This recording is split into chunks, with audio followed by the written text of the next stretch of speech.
Hello friends, welcome to economics through MCQ series. इस series के अंदर हम लोग इकोनॉमिक्स के इंपॉर्टेंट टॉपिक के ऊपर एमसीक्यू सॉल्व कर रहे हैं जो आपके यूपीएससी प्रीलिम्स में काफी बेनिफिशियल होने वाले हैं। आज की क्लास में नेक्स्ट 20 क्वेश्चंस को सॉल्व करेंगे। तो स्टार्ट करते हैं क्वेश्चन नंबर 1 के साथ। क्या बोल रहा है? Consider the following statement about merchant discount rate alternatively referred to as transaction discount rate और टीडीआर। भाई एमडीआर के बारे में बात कर रहा हूं। What is this merchant discount rate? तो सबसे पहले मैं आपको वो बता देता हूं। भाई मर्चेंट डिस्काउंट रेट का मतलब क्या होता है? आप लोग क्या करते हो, एटीएम कार्ड यूज करते हो। तो क्या आप सिर्फ एटीएम को कैश के फॉर्म में यूज करते हो? नहीं, एटीएम से आप और भी चीजें करते हो। फॉर एग्जांपल उसको एक डेबिट कार्ड के तौर पे यूज करते हो, इवन क्रेडिट कार्ड्स को भी आप यूज करते हो। तो यहां पर आप क्या करते हो, कार्ड्स को अलग अलग जगह स्वाइप करते हो। अब आप जिस शॉप के ऊपर उसको स्वाइप करते हो, जिस शॉप के ऊपर स्वाइप करते हो, भाई वो तो एटीएम मशीन नहीं है, वो तो बैंक ने नहीं लगाई है। तो वो जो मशीन पे आप स्वाइप करते हो उसको बोलते हैं point of sale terminal. Point of sale मतलब ये जो मशीन है ये किसी ना किसी ने तो लगाई होगी। भैया हर जगह आपको देखने के लिए मिलती, कपड़ों की दुकान पे, जूतों की दुकान पे, शॉपिंग मॉल पे, पेट्रोल पंप पे। तो क्या बैंक ये सब काम खुद से करता होगा? नहीं, बैंक के पास इतना टाइम नहीं है। तो कोई भी बैंक है तो बैंक क्या करता है, ऐसी कंपनीज को ढूंढता है जो पॉइंट ऑफ सेल टर्मिनल को इंस्टॉल करते हैं अलग अलग जगह, और उन कंपनीज को बोलते हैं हम लोग पेमेंट गेटवेज। क्या बोलते हैं? पेमेंट गेटवेज, क्योंकि ये पेमेंट करने में हेल्प करती है। तो इनको क्या बोलते हैं? Payment gateways. इनका काम क्या होता है? ये पॉइंट ऑफ सेल मशीन को इंस्टॉल करती हैं। लेकिन जब भी आप इसमें कार्ड को स्वाइप करते हो तो बदले में ये बैंक से क्या लेती है? कुछ कमीशन लेती है, और उस कमीशन को ही क्या बोला जाता है? Merchant discount rate. न्यूज में प्रीवियस ईयर ऑलरेडी यूपीएससी इस पर क्वेश्चन पूछ चुका है, अभी भी न्यूज में चल रहा है। तो चलिए देख लेते हैं स्टेटमेंट 1 क्या बोल रहा है। It is the sum total of all the charges and taxes that a digital payment entails. बिल्कुल, it is the sum total of all the charges and taxes that a digital payment entails. और merchant discount rate के form में payment gateways bank से वो charge लेती है, और bank intern point of sale terminal वाले मतलब शॉपकीपर से वो चार्ज लेता है। इसके कारण आपने एक प्रॉब्लम देखी होगी कि कई बार शॉपकीपर क्या बोलते हैं कि नहीं यार आप कार्ड स्वाइप मत करो, कार्ड स्वाइप करोगे तो 2% एक्स्ट्रा लगेगा। क्यों? क्योंकि शॉपकीपर को, बैंक को वो पैसा देना पड़ता है, और बैंक उस पैसे को किसको दे देती है? पेमेंट गेटवेज को दे देती है। और पेमेंट गेटवेज के एग्जांपल क्या है? For example visa, master card, यही आप लोगों को एटीएम वगैरह भी इशू करते हैं। क्यों? क्योंकि बैंक ये सब काम नहीं करती है। ये सब काम किसको दे दिया है? पेमेंट गेटवेज को। इवन अब इंडिया का भी आ चुका है एक पेमेंट गेटवे जिसको हम बोलते हैं रुपे कार्ड। तो ये बात स्टेटमेंट 1 तो सही है। स्टेटमेंट 2 बोल रहा है to promote digital transaction the government will bear MDR charges on certain transaction made through debit cards, Bhim UPI और आधार इनेबल्ड पेमेंट सिस्टम। भाई ये बात भी सही है। देखना प्रॉब्लम क्या आ रही थी, भाई लोग क्या कर रहे थे, जो शॉपकीपर्स थे वो कार्ड को एक्सेप्ट नहीं कर रहे थे क्योंकि उनको 2% एक्स्ट्रा देना पड़ रहा था। तो गवर्नमेंट ने बोला कि अगर ट्रांजैक्शन अप टू ₹2000 का है सो उसके एमडीआर चार्जेस कौन बियर करेगा? It is the government. तो ये बात भी बिल्कुल सही है। स्टेटमेंट 3 क्या बोल रहा है? It has been capped at 5% by law in India. भाई अलग अलग ट्रांजेक्शन के लिए अलग अलग। फॉर एग्जांपल कोई करोड़ों रुपए का ट्रांजेक्शन हो तो उस पर 2% चार्जेस तो नहीं ले लेंगे, और 5% तो बहुत ही ज्यादा हाई है। इतना तो कई बार शॉपकीपर का प्रॉफिट भी नहीं होता किसी किसी कमोडिटीज में। तो ये वाला स्टेटमेंट मेरा क्या हो जाएगा? रॉन्ग हो जाएगा। Select the correct answer using the code below. तो करेक्ट आंसर क्या है? 1 and 2 only, and 1 and 2 is given in option number B. So the B is the correct answer of question number 1। चलिए next question की तरफ चलते हैं। Question number 2, consider the following statement regarding India post payment bank IPPB. भाई कल भी हम लोगों ने देखा था India post payment bank. It is 100% owned by government of India. Department of post के थ्रू इसको ऑपरेट किया जाता है। फाइनेंशियल इंक्लूजन करने की कोशिश करता है। जहां जहां पोस्ट ऑफिस है वहां वहां बैंकिंग सर्विसेज प्रोवाइड की जाए, घर तक बैंकिंग सर्विसेज प्रोवाइड की जाए। तो ये सारी चीजें कल हमने इंडिया पोस्ट पेमेंट बैंक के बारे में देख ली थी। उसी के ऊपर क्वेश्चन है। तो स्टेटमेंट 1 को रीड करते हैं। It will be a public private venture partially owned by government of India via the department of post. भाई it will be a public private venture नहीं, it is only a public venture 100% owned by government of India via department of post. So ये statement क्या हो जाएगा? Wrong हो जाएगा। Statement 2 बोल रहा है it will focus on low cost low risk technology led solution to extend access to formal banking. भाई बिल्कुल बात इसका सही है। ये low cost low risk technology को यूज करता है to extend access to formal banking services to everyone. तो स्टेटमेंट 2 इज ओनली करेक्ट। तो यहां पर मेरा आंसर क्या हो जाएगा? B, that is 2 only. Select the statement given above is are correct. So correct क्या है? 2 ओनली करेक्ट है। तो आंसर हो जाएगा बी। अच्छा एक बात और बताना, इसमें नाम जुड़ा हुआ है इंडिया पोस्ट पेमेंट बैंक। हम लोगों ने कल 3-4 टाइप के बैंक देखे थे। पेमेंट बैंक देखा था, स्मॉल फाइनेंस बैंक देखा था, कमर्शियल बैंक्स देखे थे। पेमेंट बैंक क्या होते हैं? पेमेंट बैंक वो होते हैं जो डिपॉजिट तो एक्सेप्ट कर सकते हैं लेकिन वो लेंडिंग का काम नहीं कर सकते, तो ये चीज़ आपको ध्यान रखना है।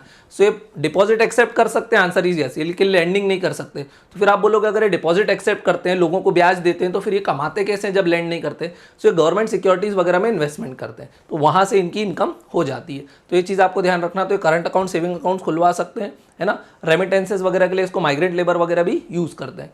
इसका बहुत अच्छा एग्जांपल है पेटीएम पेमेंट बैंक, जिसको आरबीआई ने बंद कर दिया। मतलब पेमेंट बैंक को भी कौन रेगुलेट करता है? आंसर इज आरबीआई, ये हमको पेटीएम ने बता दिया।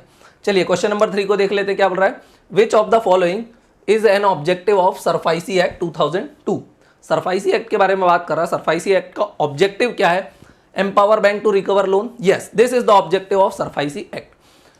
सरफाइसी एक्ट बैंक को ज्यादा पावर देता है to recover their loans from the defaulters. For example कोई डिफॉल्टर है, एग्जाम्पल के तौर पे ले लेते हैं अपन विजय माल्या को। विजय माल्या की कंपनी कौन सी थी? बोले किंगफिशर। विजय माल्या की कंपनी थी किंगफिशर। अब किंगफिशर अगर केस ही लड़ता रहेगा तो बैंक अपना लोन रिकवर कैसे करेंगे? क्योंकि केस में तो सालों लग जाते हैं। किंगफिशर बड़ी कंपनी है, तो सरफाइसी एक्ट बैंक को ज्यादा पावर्स देता है to recover loans from the defaulter. लेकिन बैंक अब लोन कैसे रिकवर करेगी वो भी देखते हैं। फॉर एग्जाम्पल किंगफिशर किसकी कंपनी थी? बोले एरोप्लेन की, तो एयरलाइंस कंपनी थी। अब मान लो जिस भी बैंक ने दिया होगा लोन, या पंजाब नेशनल बैंक या फिर एसबीआई, इन लोगों ने इनको लोन दिया था। अराउंड कितने रुपए का दिया था? 9,000 करोड़ रुपए का लोन दिया हुआ था, राइट।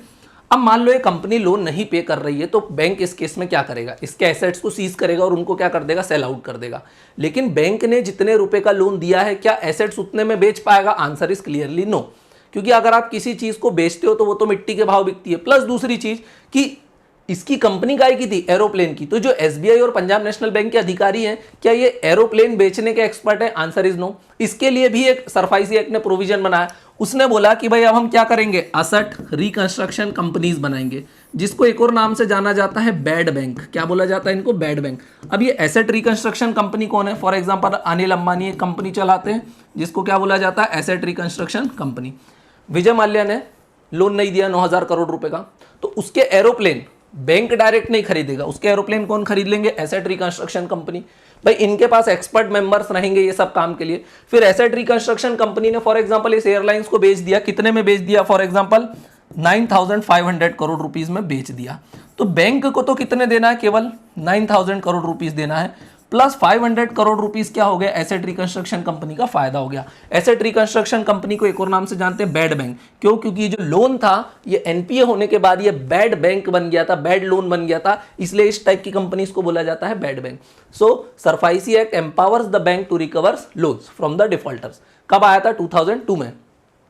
फुल फॉर्म दिया हुआ है। फुल फॉर्म अपने यूपीएससी के लिए इंपॉर्टेंट नहीं है, बैंक वगैरह के एग्जाम देना है तो देख लेना।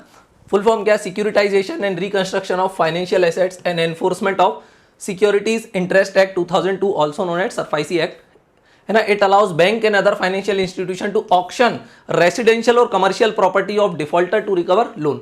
The first asset reconstruction company of India ARCIL was set up under this act. तो एसेट रिकंस्ट्रक्शन कंपनी क्या होती है? जो बैंक से ऐसे एसेट्स को खरीदती है और फिर उनको सोल्ड आउट करने में हेल्प करती है। नेक्स्ट क्वेश्चन देख लेते हैं, दैट इज क्वेश्चन नंबर 4। क्या बोल रहा है? Consider the following statement regarding bank board bureau. Bank board bureau के बारे में क्वेश्चन है, तो पहले मैं बता देता हूं what is this bank board bureau. Again this is also a UPSC previous year question. Bank board bureau जो है वो ऑटोनोमस बॉडी होती है। ऑटोनोमस का मतलब भी बताता हूं, और इनका टास्क होता है, फर्स्ट ऑफ ऑल ये वर्क किसके लिए करती है? तो ध्यान रखना, these work only for the public sector bank. इनका प्राइवेट सेक्टर बैंक में रोल नहीं होता है। So they work for the public sector bank. They are autonomous body tasked with to improve the governance of public sector bank. की public sector bank के governance को कैसे improve करेंगे ताकि उनकी एफिशिएंसी को इंक्रीज किया जा सके। ऑटोनोमस बॉडी का मतलब क्या है कि भाई इनको बनाया तो गवर्नमेंट ने, लेकिन इनको काफी इंडिपेंडेंस दिए। Government day to day life में बैंक बोर्ड ब्यूरो के मामले में हस्तक्षेप नहीं करती है। तो बैंक बोर्ड ब्यूरो किस कमेटी के रिकमेंडेशन पे बनाया था? तो पीजे नायक कमेटी के रिकमेंडेशन पे बनाया था। ये चीज आपको ध्यान रखना है। प्रेजेंट चेयरमैन की बात करूं तो Bhanu Pratap Sharma is the current chairman. अब आप बोलोगे इतना डिटेल में क्यों करना है? क्योंकि 2 बार इस टाइप का क्वेश्चन यूपीएससी प्रीलिम्स में पूछा जा चुका है। इसका काम क्या होता है बैंक बोर्ड ब्यूरो का? तो सबसे पहले बताता है कि बैंक के डायरेक्टर चेयरमैन को कैसे चूज करना है। तो ये बताता है to recommend selection of chief of government owned bank, है ना।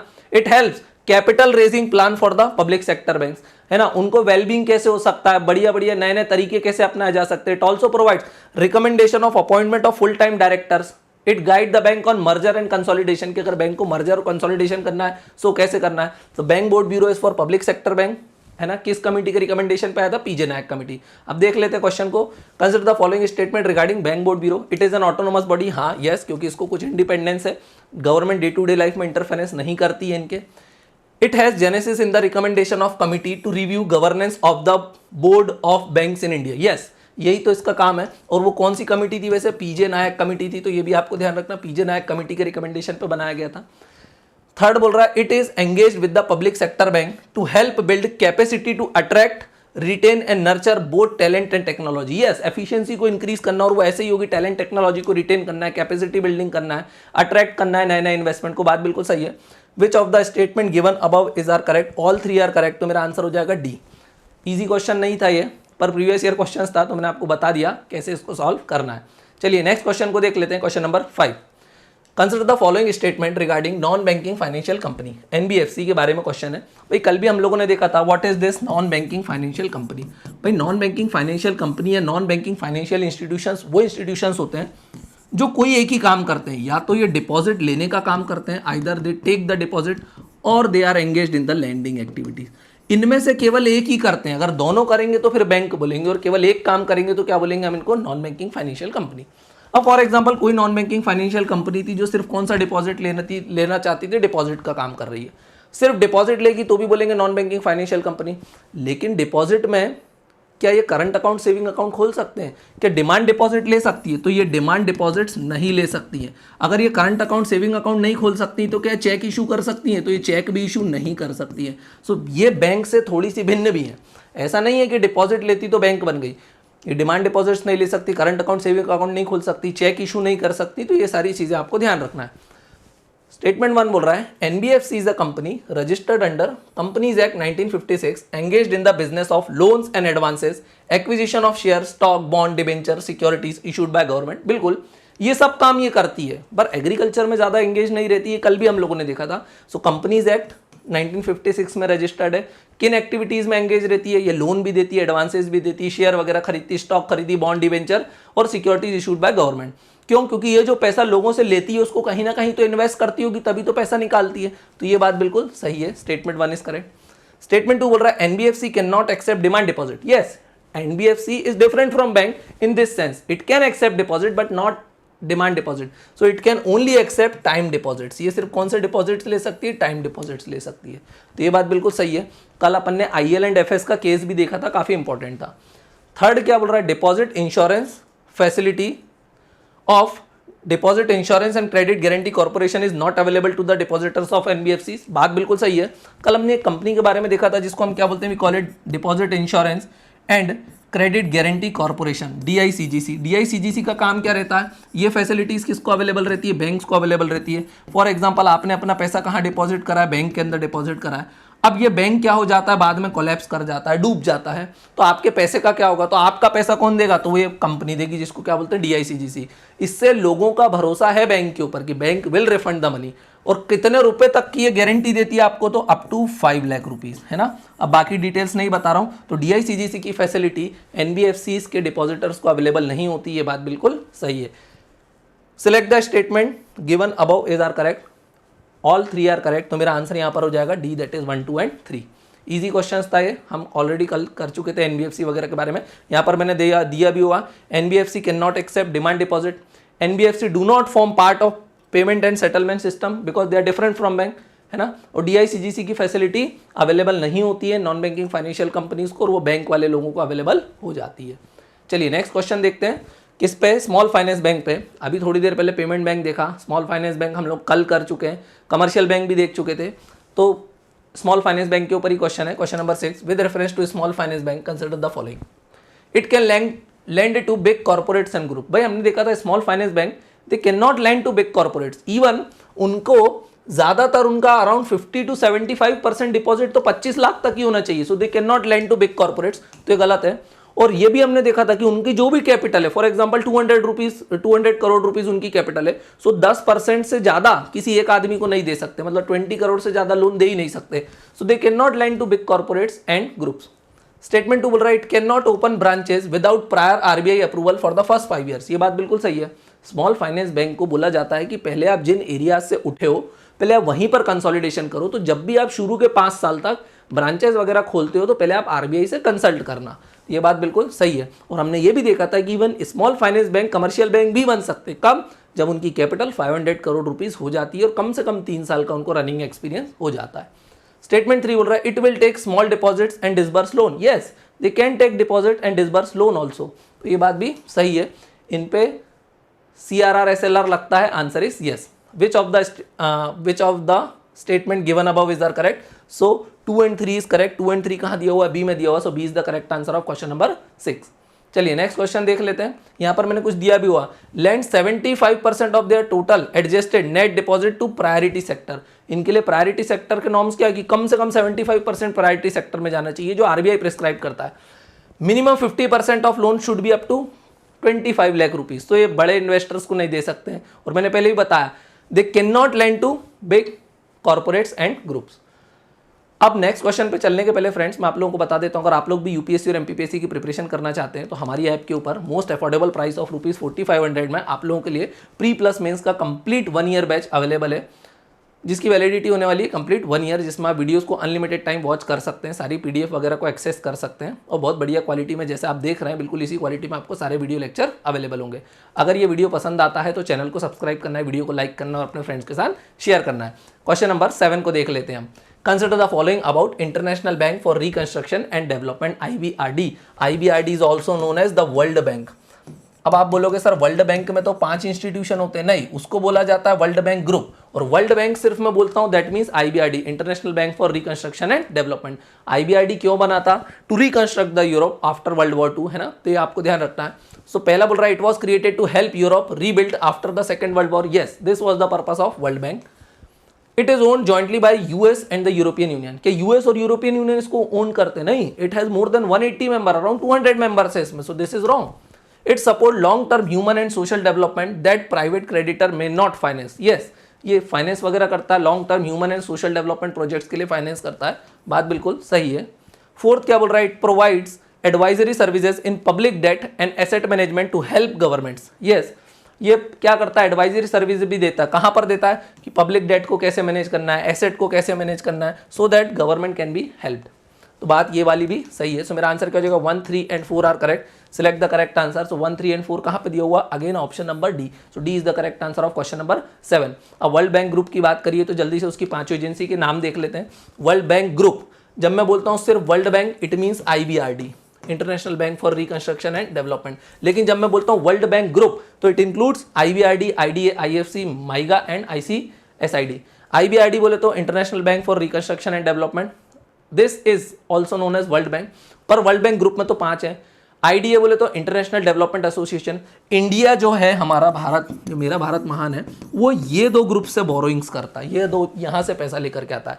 फिर है international finance corporation, multilateral investment guarantee agency. फिर लास्ट है ICSID, international centre for settlement of investment disputes. India is not member of this, India is not member of this ICSID। तो आपको ध्यान रखना है इंडिया इन 4 का तो member है, IBRD, IDA, IFC and Maiga, but India is not member of ICSID, that is international centre for settlement of investment disputes. Easy था ये वर्ल्ड बैंक। वर्ल्ड बैंक के बारे में आप लोग आराम से घर पे भी देख लेना, क्यों इंटरनेशनल ऑर्गेनाइजेशन से यूजुअली क्वेश्चंस आते रहते हैं। ADB से क्वेश्चन आ चुका है, AIIB से क्वेश्चन आ चुका है, वर्ल्ड बैंक से क्वेश्चंस आ चुके हैं, तो ये सारे आपको देखना ही है। चलिए नेक्स्ट क्वेश्चन की तरफ चलते हैं हम लोग। Question number 8, consider the following statement about Asian development bank, ADB। देखो ADB पे पहले भी क्वेश्चन आ चुका है, अगेन एक क्वेश्चन आ गया। AIIB पे भी क्वेश्चन आया था, एशिया इंफ्रास्ट्रक्चर इन्वेस्टमेंट बैंक। अभी मैं क्वेश्चन लेके आया हूं, that is Asian development bank. India is founding member of Asian development bank. Yes, India is the founding member of Asian development bank, ये बात बिल्कुल सही है। इसका हेडक्वार्टर कहाँ है? मनीला इन फिलीपींस, तो ये आपको ध्यान रखना है। ADB is engaged in promoting economic and social progress of its developing members in the Asia Pacific region. Yes, यही उसका काम है। अब देखो स्टेटमेंट 2 अगर आपको नहीं पता होता तो आप क्या करते? देखो स्टेटमेंट कितना जनरल है, कोई भी ऐसा इंस्टीट्यूशन इस टाइप की तो काम करता है। is engaged in promoting economic and social progress, हाँ, for its developing member countries, अरे हर इंस्टीट्यूशन डेवलपिंग मेंबर कंट्रीज के लिए इकोनॉमिक और सोशल प्रोग्रेस ही तो चाह रहा है, यही तो उनका पर्पस रहता है। कहाँ वर्क करता है? एशिया पैसिफिक रीजन, मतलब जो कंट्रीज एशिया और पैसिफिक ओशन को टच करती हैं, एशिया वाले रीजन को प्लस पैसिफिक ओशन को टच करती है, वहां वर्क करता है Asian development bank. Answer is yes. उसके बाहर भी वर्क करता है, लेकिन ये तो पूछ रहा सिर्फ एशिया डेवलपमेंट रीजन में करता है क्या? तो ये बोल रहा है कि एशिया डेवलपमेंट रीजन में वर्क करता। Answer is yes. सिर्फ नहीं बोल रहा है, ये ओनली नहीं लिखा है, तो इसलिए ये स्टेटमेंट मेरा करेक्ट हो जाएगा। Select the correct answer using the codes below. So both 1 and 2 is correct. So answer हो जाएगा मेरा सी। एडीबी के बारे में जल्दी से देख लेते हैं। एडीबी वॉज स्टैब्लिश्ड इन 1966। इसके कितने मेंबर है? अभी 67 मेंबर है। 48 रीजनल मेंबर है, 19 नॉन रीजनल मेंबर्स है। अब इसमें India is also a member of this bank. अब इसके अगर मैं 5 लार्जेस्ट शेयर होल्डर की बात करता हूं तो सबसे बड़ा शेयर होल्डर है जापान, उसके बाद आता है यूएसए। बोला जाए तो यूएस और जापान दोनों के पास इक्विवेलेंट शेयर्स हैं, दैट इज 15.6% शेयर्स हैं। थर्ड नंबर पे आता है चाइना, फोर्थ नंबर पे आता है इंडिया और फिफ्थ नंबर पे आता है ऑस्ट्रेलिया। सो आपको समझ में आ गया होगा, India is the 4th largest share holder of Asian development bank, ADB. और सेकंड लार्जेस्ट होल्डर किसका है? एआईआईबी का है इंडिया, वो भी आपको ध्यान रखना है। चलिए नेक्स्ट क्वेश्चन देख लेते हैं, question number 9। A SWIFT code sometime seen in the news is related to. SWIFT code किससे रिलेटेड है? भाई अभी बोला था यूएस वगैरह ने कि भाई डेनमार्क को ये बोला था कि आप रशिया को बाहर निकाल दो स्विफ्ट कोड सिस्टम से। तो स्विफ्ट कोड सिस्टम किससे रिलेटेड है? इंटरनेशनल बैंकिंग ट्रांजैक्शन से रिलेटेड है।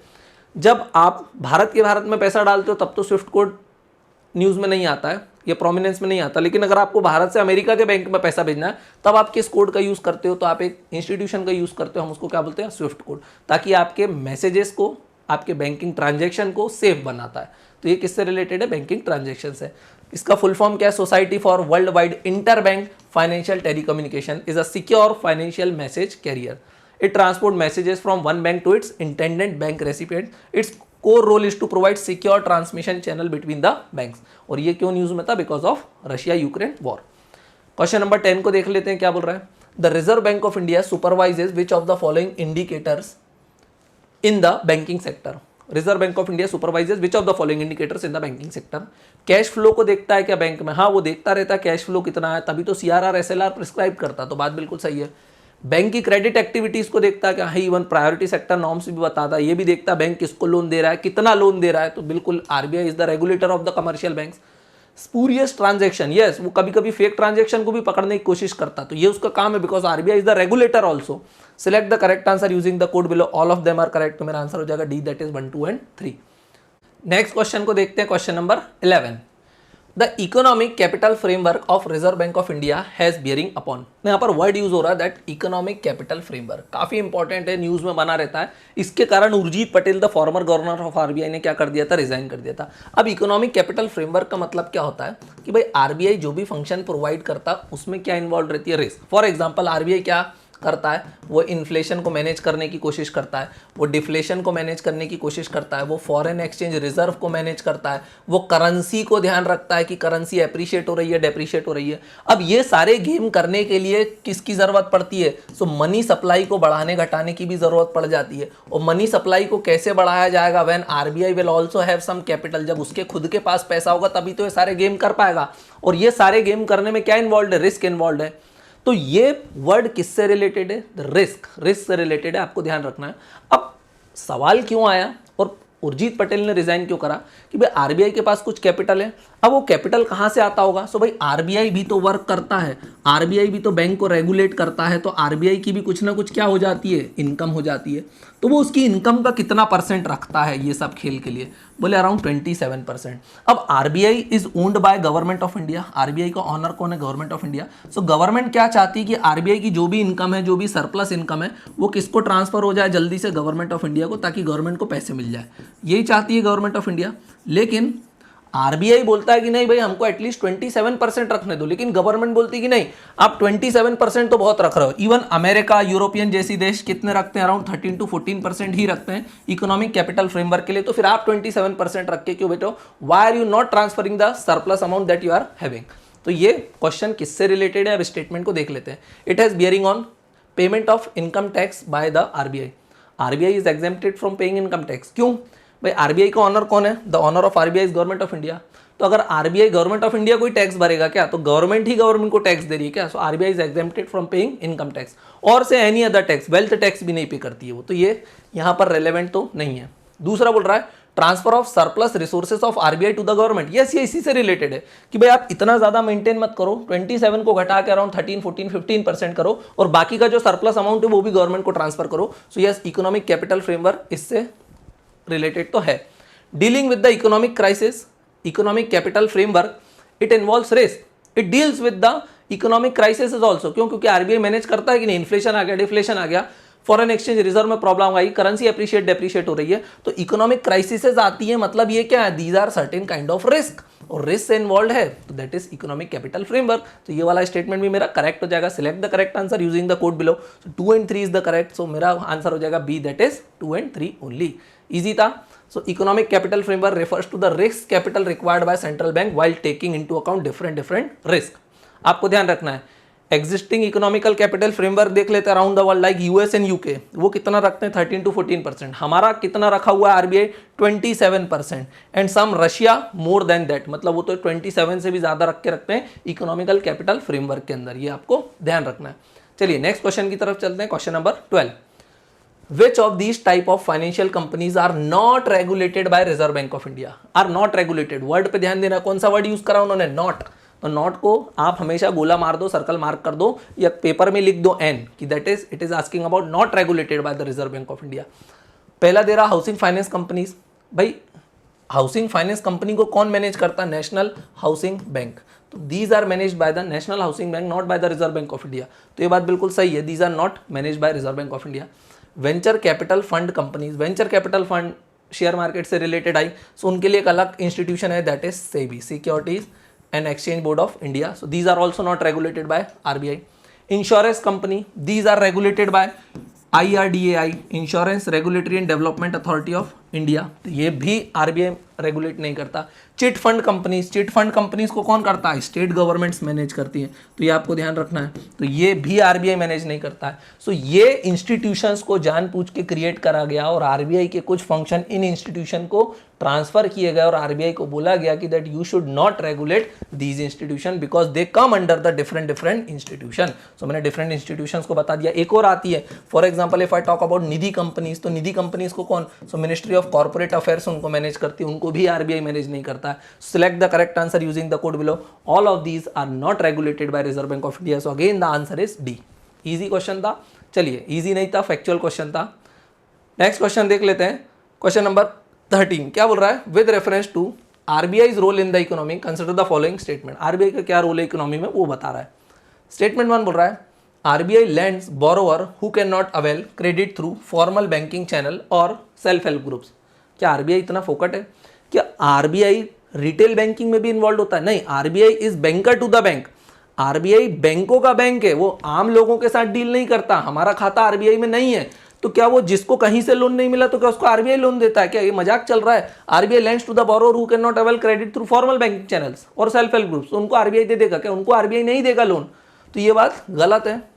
स्टेटमेंट 2 बोल रहा है RBI can help bank in matter of insolvency and default, yes वो बैंक को है because it is the bank of bank, it is regulator of the bank, it is regulator of commercial banks, तो वो ये काम करता है, उनको इंसॉल्वेंसी और डिफॉल्ट के मैटर में डील करवाता है, हेल्प भी करता है। बात बिल्कुल सही है because reserve bank of India is the last resort of the commercial banks. Option of last resort किसको बोलते हैं, आरबीआई को बोलते हैं। जब कोई नहीं मदद करता तब बैंकों की मदद कौन करेगा, आरबीआई।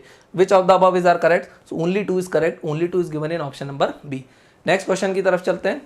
उसके पहले मैं आपको बता देता हूं, अगर आप लोग भी यूपीएससी और एमपीपीएससी का न्यू बैच ज्वाइन करना चाहते हैं तो परसिवरेंस आईएएस के ऐप के ऊपर 4500 रुपीज़ में कंप्लीट प्री प्लस मेंस का 1 ईयर वैलिडिटी के साथ बैच अवेलेबल है। अगर ये वीडियो पसंद आया तो चैनल को सब्सक्राइब करना, वीडियो को लाइक करना, अपने फ्रेंड्स के साथ शेयर करना, ताकि ऐसे टॉपिक्स एक ही वीडियो के अंदर बहुत सारे इस टाइप के टॉपिक्स में सिखाता रहता हूँ। दूसरी एमसीक्यू सीरीज भी चल रही है लाइक पॉलिटी, ज्योग्राफी है ना, एनवायरमेंट, उनको भी आप आराम से जाके गो थ्रू कर सकते हो। चलिए नेक्स्ट क्वेश्चन देखते हैं। Which of these authorities is responsible for the management of foreign exchange management act, FEMA की बात कर रहा है। भाई फॉरेन एक्सचेंज को कौन मैनेज करता, तो अभी हम लोगों ने थोड़ी देर पहले देखा इकोनॉमिक कैपिटल फ्रेमवर्क, तो मैंने वहाँ पे बताया था फॉरेन एक्सचेंज रिजर्व वगैरह कोई कौन मैनेज करता है, it is manage by reserve bank of India. तो ईजी क्वेश्चन था काफ़ी, केबीसी का 1000 रुपये वाला क्वेश्चन है। चलिए नेक्स्ट क्वेश्चन देख लेते हैं। Question number 15, operation twist recently seen in news concern. Operation twist के बारे में बात कर रहा है भाई। यूएस में इस टाइप का एक ऑपरेशन चलाया गया था, फिर बाद में इंडिया में भी चलाया गया ऑपरेशन ट्विस्ट। अब ऑपरेशन ट्विस्ट क्या है वो मैं आपको बता देता हूं। What is this twist? Operation twist के थ्रू आरबीआई क्या कर रहा है, आरबीआई क्या कर रहा है, वो लॉन्ग टर्म मैच्योरिटी के, किसके, ध्यान रखना है वर्ड को, लॉन्ग टर्म मैच्योरिटी के बॉन्ड्स खरीद रहा है। लॉन्ग टर्म मैच्योरिटी के बॉन्ड्स को वो खरीद रहा है। अगर वो बॉन्ड को परचेज करेगा या बाय करेगा तो क्या होगा? अगर आरबीआई बॉन्ड खरीदेगा, किससे खरीद रहा है वो? तो आप बोलोगे कमर्शियल बैंक से खरीद रहा है। कमर्शियल बैंक बोले तो अपने एसबीआई है ना, पंजाब नेशनल बैंक वगैरह से खरीद रहा है। तो अगर वो बॉन्ड खरीदेगा तो बदले में आरबीआई कमर्शियल बैंक को क्या देगा? पैसे देगा, रुपीस देगा, बोल सकते हैं। सो कमर्शियल बैंक के पास जैसे ही पैसा आएगा तो वो तो तुरंत क्या दे देगी? लोन में जनता के पास पैसे को पहुंचा देगी। सो आरबीआई क्या कर रहा है? बॉन्ड खरीद के मनी सप्लाई को बढ़ा रहा है, बोल सकता हूं मैं, बॉन्ड खरीद के मनी सप्लाई को इंक्रीज कर रहा है। अब आप बोलोगे कि भाई अगर वो लॉन्ग टर्म मैच्योरिटी के बॉन्ड को खरीद रहा है तो ऐसा कर क्यों रहा है? पैसा कहां से ला रहा है? तो जो आरबीआई के पास शॉर्ट टर्म सिक्योरिटीज को बेच के पैसा आया, शॉर्ट टर्म सिक्योरिटीज को बेचा, तो बेचोगे तो पैसा आएगा, उस पैसे से वो लॉन्ग टर्म मैच्योरिटी के बॉन्ड्स को खरीद रहा है। अब अगर लॉन्ग टर्म मैच्योरिटी के बॉन्ड खरीदेगा तो उससे क्या होगा? मनी सप्लाई बढ़ जाएगी, तो लोन क्या हो जाएंगे? लोन हो जाएंगे सस्ते, चीपर हो जाएंगे। सो आरबीआई यही करना चाहता था थ्रू ऑपरेशन ट्विस्ट। वो लॉन्ग टर्म मैच्योरिटी के बॉन्ड्स को खरीद के लोन्स को सस्ते करवाना चाहता था, ताकि अब लोग बॉन्ड में पैसा ना लगाएं, वो बैंक से सस्ते सस्ते लोन लें, घर बनाए, बढ़िया बढ़िया लॉन्ग टर्म इन्वेस्टमेंट करें, ताकि लॉन्ग टर्म जो लोन ले रहे हैं उन पे जो इंटरेस्ट लगता है वो कम हो सके। It also tries to flattening the bond yield curve. Yes, long term maturity के जो बॉन्ड थे, देखो बॉन्ड आरबीआई ने खरीद लिए, अब मार्केट में बॉन्ड बचे ही नहीं, तो अब बॉन्ड बचे क्या? नहीं, तो अब लोग बॉन्ड में इन्वेस्टमेंट कर पाएंगे? नहीं कर पाएंगे। प्लस इंटरेस्ट रेट भी क्या हो गया? कम हो गया। So it tries to flattening the bond yield curve. Yes, long term maturity के बॉन्ड यील्ड कर्व को उसने फ्लैट करने की कोशिश करी, बात बिल्कुल सही है। फॉरेन इन्वेस्टमेंट रेगुलेशन, नहीं, it is not related with foreign investment regulation. Fiscal stimulus to the selected sector, नहीं, फिस्कल स्टिमुलस नहीं दे रहा है, वो तो क्या कर रहा है? बॉन्ड्स को खरीदने की कोशिश कर रहा है ताकि लोन लोगों के लिए सस्ते हो सके। Easing of interest rate, yes, वो इंटरेस्ट रेट को भी क्या करना चाहता है? ईज करना चाहता है, so that loans can be made more affordable. लेकिन इसमें दो आंसर कैसे होगा? ए एंड डी। तो आई थिंक ये क्वेश्चन में गड़बड़ है, इसके ऑप्शन ऐसे नहीं होना चाहिए, इसमें ऑप्शन होना चाहिए बोथ ए एंड डी। तो this should be the correct answer. So इसका आंसर क्या होगा? इसका एक आंसर आप नया बना लो, A and D should be the correct answer. So operation twist के बारे में मैंने आप लोगों को बता दिया। Operation twist is when central bank uses the proceeds from the sale of short term security. Short term security के पैसे को कहां यूज करता है? To buy long term securities और debt papers, leading to easing of interest rates on the long term papers, है ना। इसके थ्रू उसने ऑपरेशन ट्विस्ट को बोला गया, और ये पहली बार किसने यूज करा था? यूएस ने यूज करा था। आरबीआई ने भी इस टाइप के नई नई चीजों को यूज करना स्टार्ट कर दिया है। चलिए नेक्स्ट क्वेश्चन को देखते हैं, क्वेश्चन नंबर 16। काफी न्यूज में रहता है, बहुत वाइडली यूज होता है। Consider the following statement about the cheque truncation system. CTS के बारे में बात कर रहे हैं, चेक ट्रंकेशन सिस्टम। पहले मैं आपको बता देता हूं what is this cheque truncation system. भाई फॉर एग्जांपल मेरा अकाउंट है, पुलकित तिवारी का अकाउंट कहाँ पर है? स्टेट बैंक ऑफ इंडिया में है। State bank of India Indore branch में। कहाँ पर है मेरा अकाउंट? इंदौर ब्रांच में है ना। मुझसे आप लोगों ने कोर्स परचेज किया, आपने जब मुझसे कोर्स परचेज किया तो आपका अकाउंट कहाँ था? बैंक ऑफ इंडिया में था। और फॉर एग्जांपल आप कहाँ से बिलोंग करते थे? आप नागपुर से बिलोंग करते थे, है ना। अब आपने मुझे पेमेंट करा थ्रू चेक। आपने मुझे पेमेंट किसके थ्रू करा? चेक के थ्रू पेमेंट करा। तो मैं आपके चेक को लेकर कहाँ जाऊंगा? आपका चेक तो होगा कौन से बैंक का? बैंक ऑफ इंडिया का। आपके चेक को लेकर के जाऊंगा मैं मेरी बैंक में। मैं मेरी बैंक में जब आपके चेक को डिपॉजिट करूंगा, सो मेरी बैंक को नहीं पता आपके अकाउंट में कितना बैलेंस है, तो मेरी बैंक क्या करेगी? उस चेक को नागपुर ब्रांच भेजेगी, फिजिकल चेक को नागपुर ब्रांच भेजेगी। अगर नागपुर ब्रांच जाएगा तो चेक जाने में कितना टाइम लगेगा? बहुत ज्यादा टाइम कंज्यूमिंग है। उसकी बजाय एक नया सिस्टम आया, चेक ट्रंकेशन सिस्टम। बोले इसमें क्या करो? चेक का फोटो लो, चेक की इमेज लो थ्रू MICR, है ना। MICR एक स्पेशल लिंक रहती है, उसके थ्रू आप उसकी फोटो ले फॉर्मेट में, और उस फोटो को जल्दी से कहाँ भेज दो? आप सीधे इंदौर वाली ब्रांच कहाँ भेज देगी? Bank of India Nagpur branch में। बैंक ऑफ इंडिया वाले देखेंगे, बोलेंगे ओके भाई चेक वेक ठीक है, साइन वाइन ठीक है, इसके अकाउंट में बैलेंस भी है, तो क्या होगा? मेरा चेक डायरेक्टली क्लियर हो जाएगा। तो ये जो फिजिकल चेक भेजने का टाइम था, मनी था, वो सब क्या हो जाएगा? बच जाएगा। और इस पूरे सिस्टम को हम क्या बोलते हैं? We call it cheque truncation system.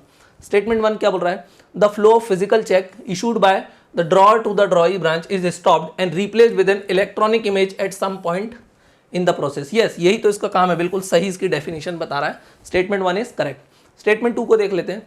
The CTS has been implemented all across India under the direction of RBI, resulting in effective reduction in the time required for payment of check. बिल्कुल इसको all across India implement कर दिया गया है क्योंकि system क्या है, बहुत एफिशिएंट है, बहुत फास्ट है ना, और किसके डायरेक्शन में वर्क करता है, under the direction of reserve bank of India. तो बात बिल्कुल सही है। Select the correct answer. Correct answer क्या है, बोथ 1 and 2 इज करेक्ट, तो आंसर हो जाएगा सी। नेक्स्ट क्वेश्चन देख लेते हैं। चेक ट्रांकेशन सिस्टम अभी से नहीं चल रहा, ध्यान रखना है। कब से शुरू हो गया था, 2010 से शुरू हो गया था, for faster clearing of cheque, यही इसका पर्पज है। नेक्स्ट क्वेश्चन देख लेते हैं, question number 17। The public debt of India is classified into 3 categories of union government, liabilities into internal debt, external debt and other liabilities. Consider the following about it. भाई बोल रहा है जो government उधार में पैसा लेती है, जो उधारी वगैरह करती है, उसको 3 कैटेगरी में डिवाइड किया जाता है। इंटरनल डेट मतलब भारत के अंदर से पैसा ले, एक्सटर्नल डेट बाहर से पैसा लाए, और other liabilities. Other liability for example कोई PSU है, फॉर एग्जांपल कोल इंडिया, अगर वो कोई बोरिंग करती that comes under other liabilities. Air India कोई बोरिंग करती that comes under other liabilities. क्योंकि एयर इंडिया ने बोरो किया, इसका मतलब गवर्नमेंट ने बोरो किया, क्योंकि एयर इंडिया का ऑनर कौन है, गवर्नमेंट ऑफ इंडिया। स्टेटमेंट 1 देख लेते हैं। Market loan, dated securities and treasury bill form part of internal debt. ये बात बिल्कुल सही है। डेटेड सिक्योरिटीज का मतलब क्या होता है, that are long term loans, और टी बिल्स, ट्रेजरी बिल्स मतलब क्या होता है, that are short term loans. अगर अप टू 364 डेज मतलब 1 साल से कम का लोन लिया गवर्नमेंट ने, तो बॉन्ड इशू करा, उसको बोला टी बिल्स, ट्रेजरी बिल, और 1 साल से ज्यादा का इशू करा तो क्या बोला, डेटेड सिक्योरिटीज। तो यार ध्यान रखना, क्या state government treasury bill issue कर सकती है, हाँ कर सकती है, 10-12 दिन तक की, लेकिन सेंट्रल गवर्नमेंट 364 डेज तक की ट्रेजरी बिल इशू कर सकती है। उससे ज्यादा करना then we will call it dated securities. और ये दोनों किसका पार्ट होती है, इंटरनल डेट का। बात बिल्कुल सही है, क्योंकि ये बैंकों से ही पैसा उठा लेती है, उद्योगपतियों से पैसा उठा लेती है, क्योंकि बॉन्ड इशू करती है, और बॉन्ड को कौन परचेस कर लेता, बैंक्स। तो देखा जाए तो बैंक्स ने क्या किया, गवर्नमेंट को एक प्रकार से लोन दे दिया। तो ये बात बिल्कुल सही है। स्टेटमेंट 2 बोल रहा है, at present union government borrows directly from international capital markets in the capacity of legal person. क्या गवर्नमेंट विदेश के शेयर मार्केट से भी डायरेक्ट पैसा उठाती है in the capacity of legal person? Answer is no. Government को पैसे की जरूरत पड़ती तो इंटरनेशनल इंस्टीट्यूशंस के पास जाती है, वर्ल्ड बैंक के पास जाती है, IMF के पास जाती है, एशियन डेवलपमेंट बैंक के पास जाती है, AIIB के पास जाती है, ब्रिक्स के पास जाती है, लेकिन डायरेक्टली विदेश के शेयर मार्केट में, कैपिटल मार्केट में जाके पैसा नहीं मांगने लगती। तो दिस इज रॉन्ग। थर्ड क्या बोल रहा है, the reserve bank manages the public debt of both centre and state governments. बात बिल्कुल सही है। Reserve bank is the bank of centre and state governments. तो बात बिल्कुल सही है, it is the bank of government. तो ये उसका फंक्शन है। आपने chapter number 3 money and banking class 12 के NCERT मैक्रो इकोनॉमिक्स में सारी चीजें ऑलरेडी पढ़ी होंगी। सो मेरा आंसर क्या हो जाएगा, 1 and 3 ओनली। एंड 1 and 3 कहां पर दिया हुआ, that is given in option number C. So C is the correct answer of question number 17। तो मैंने ऑलरेडी बताया इंटरनल डेट में क्या आता है, मार्केट लोन्स, डेटेड सिक्योरिटीज बोले तो 1 साल से ज्यादा, ट्रेजरी बिल बोले तो कितने दिन की रहती है, 91 डेज, 182 है, 364 डेज, लेकिन 364 से कम। एंड 14 डेज की ट्रेजरी बिल कौन इशू करता है, state government. So T bills can be issued by both centre and state, लेकिन dated securities can only be issued by the union, that is central government. ये आपको ध्यान रखना है। छोटी छोटी बारीकियां लेकिन आ जाती। कैश मैनेजमेंट बिल, कल हम लोगों ने इसके बारे में क्वेश्चन भी देखा था, स्पेशल सिक्योरिटीज, ये वो देख लेना। At present government of India does not borrow in the international capital market, क्योंकि मैंने बता दिया गवर्नमेंट बोरो कहां से करती है, इंटरनेशनल इंस्टीट्यूशन से, ना कि इंटरनेशनल कैपिटल मार्केट से। ईजी था ये। चलिए नेक्स्ट क्वेश्चन की तरफ चलते हैं, question number 18। Again economic capital framework के ऊपर क्वेश्चन है। इकोनॉमिक कैपिटल फ्रेमवर्क मैंने आपको ऑलरेडी बता दिया है क्या है, कि RBI को कुछ पैसा रखना पड़ता है टू मैनेज द रिस्क, और उस रिस्क से मैनेज करने के लिए उस पैसे को रखता है। और वो कितना पैसा रखता है, अराउंड 27% को रखता है, जो हमारी सेंट्रल गवर्नमेंट बोलती है भाई दिस इज रॉन्ग। क्यों बोले, क्योंकि आपको सरप्लस पैसा हमको दे देना चाहिए। तो सेंट्रल गवर्नमेंट कितना बोलती है कि RBI should manage around 13 to 14%, और बाकी जो सरप्लस पैसा है वो किसको ट्रांसफर कर दो, बोले जल्दी से गवर्नमेंट ऑफ इंडिया को ट्रांसफर कर दो, ताकि गवर्नमेंट ऑफ इंडिया को कुछ पैसा मिल सके, because government of India is the owner of reserve bank of India. Economic capital framework of reserve bank of India, statement 1 reflects the capital that RBI requires और need to hold as counter against the unforeseen risk और events in the future. Yes, this is the capital required by the Reserve Bank of India to hold as a counter against the unforeseen risk or events in the future, क्योंकि उसको क्या है, inflation, deflation, foreign exchange reserve, currency, इन सबको क्या करना है, manage करना। तो बात बिल्कुल सही है, उसके लिए उसको कुछ कैपिटल की जरूरत पड़ती है, और उस कैपिटल को हम क्या बोलते हैं, इकोनॉमिक कैपिटल फ्रेमवर्क। स्टेटमेंट 2 बोल रहा है governs the term for the transfer of RBI surplus to the government. बात बिल्कुल सही है। इसको छोड़ के 27% पैसे को छोड़ के बाकी सब किसको ट्रांसफर करना पड़ेगा, गवर्नमेंट को करना पड़ेगा। तो ये भी सही है। Select the correct answer using the code below. Both 1 and 2 is correct, so answer हो जाएगा C, that is both 1 and 2। चलिए नेक्स्ट क्वेश्चन देख लेते हैं, question number 19। With reference to ways and means advances scheme consider the following statements. Ways and means advances scheme के बारे में question है भाई। वेज एंड मीन्स एडवांसेस हम लोग पहले भी देख चुके हैं बेसिक क्लास में।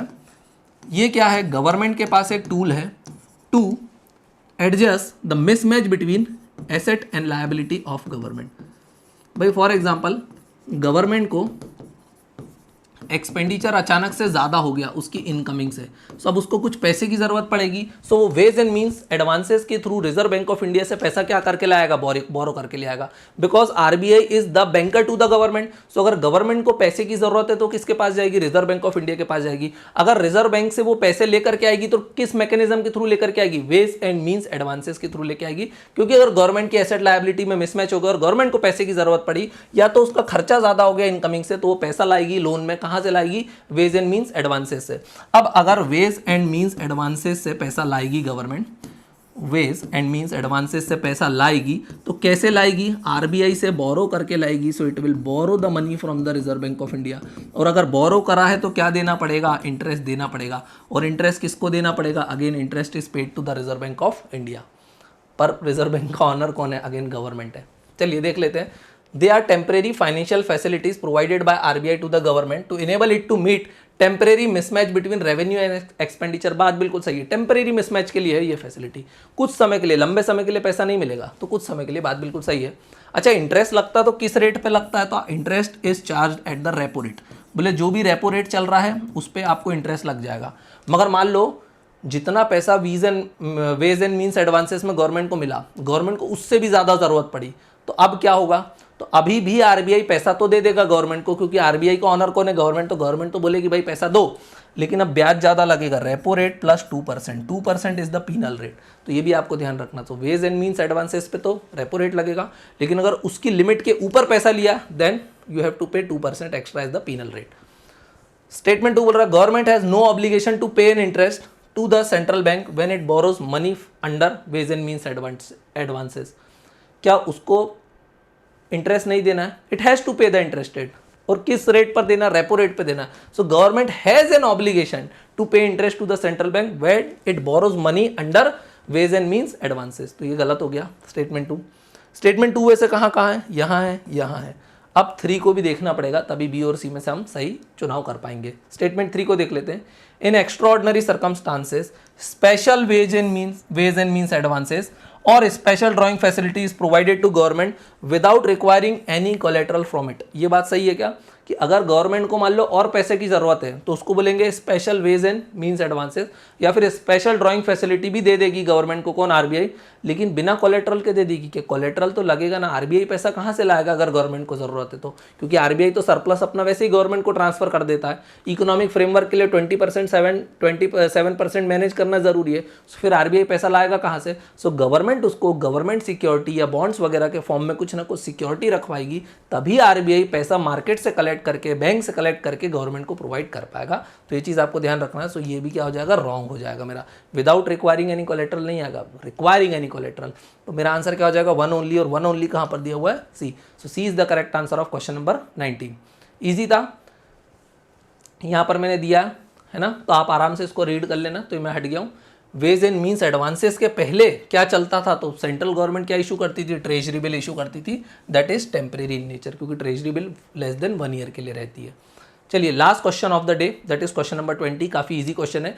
इस टाइप के क्वेश्चन रिपोर्ट्स कौन पब्लिश करता है, ये इंडेक्स कौन पब्लिश करता है, ये रिपोर्ट कौन पब्लिश करता है, यूपीएससी के फेवरेट है। हर साल एक नया क्वेश्चन इस टाइप का आता है। 2023 इज एन एक्सेप्शन, जहां पर इस टाइप का क्वेश्चन नहीं पूछा गया था। The financial stability report is released by the reserve bank of India. तो मैं आपको बता देता हूँ, एकदम फैक्चुअल क्वेश्चन है। इसका पर्पस क्या है, the report discusses the issue relating to the development and regulation of financial sector. Easy है। Financial stability report obviously stability वगैरह से बात कर रही होगी। कौन सी stability, financial stability and development council से बात कर रही होगी on the risk to financial stability of the country. और ये अदर मैटर किन पे डील करती है, development and regulation of financial sector. I hope आपको सारी चीजें समझ में आई होगी। अगर आपको भी यूपीएससी और एमपीपीएससी का न्यू बैच ज्वाइन करना, that too at the most affordable price of 4500 rupees, तो आप ज्वाइन कर सकते हो, जिसमें प्री प्लस मेंस की कंप्लीट प्रिपरेशन कराई जाएगी विद 1 ईयर वैलिडिटी। अगर वीडियो पसंद आया तो चैनल को सब्सक्राइब करना है, वीडियो को लाइक करना है, फ्रेंड्स के साथ शेयर करना है। Thank you for watching this video. Have a nice day.